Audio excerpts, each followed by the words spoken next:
Minsan na nga lang may yayakap sa'yo, ganitong alien pa.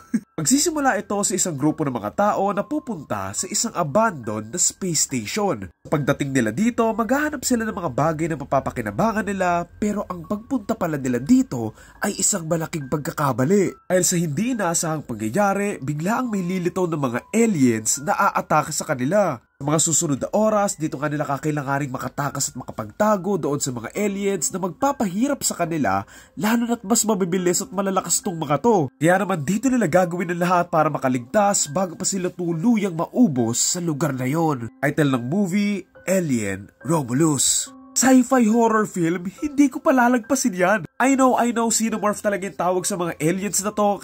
Pero mas madali kasi sabihin yung aliens eh. And yun din naman yung title eh, so okay lang yan. Sana tinitle nila dito xenomorph, edi sana yun yung tatawag ko sa kanila. Sunod ko na talaga, ang pula ng mata ko. Si Negra. Inaabangan ko na lang talaga, horror, tapos may mga dinosaurs eh. Panunuorin ko yan. Sa fall, kaya ako nagka-interest panoorin to kasi bukod sa part 2 ng Alien franchise, yung director nito, yung gumawa din sa Don't Breathe na gustong-gusto ko.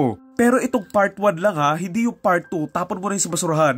Like what I said on sa may IG post ko, uy may pa-plug follow nyo, joke lang, na ibalik nila dito yung horror sa Alien franchise kasi in their last few films, mas naglilid na sila sa action eh. Obviously, marami pa rin namang action sequences dito, but mostly, nangyayari lang yun dahil nga sa hinahabol sila ng mga aliens and naka-incline pa rin naman siya sa horror approach at hindi lang naman dahil nagbebeng-bengan sila.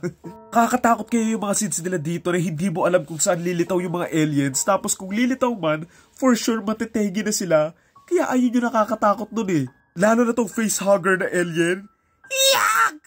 Baboy tong alien na to eh. Tsaka yung alien sa may dulo, ewan ko pero kinilabutan ako doon sa alien sa may dulo nito na medyo naalala ko yung si Mama sa may Mama na movie. And ang creepy din nun eh. Dagdag mo rin na ang ganda ng casting nila dito, ang effective ng mga actors nila, so kudos din sa kanila. Siya yung pinakakawawa dito eh, kasi siya yung pinakamaraming naranasan or nakita. Sobrang nagustuhan ko rin at I've used actual sets and practical effects mostly kasi mas nakadagdag realism and it helped making the film more grounded and the monster more effective. So like how the film played around the idea na nandun nga lang sila sa lugar na yon, tapos sobrang laki na maliit in some way na mas dagdag takot siya habang sinusubukan ng mga bida na makaligtas at makatakas.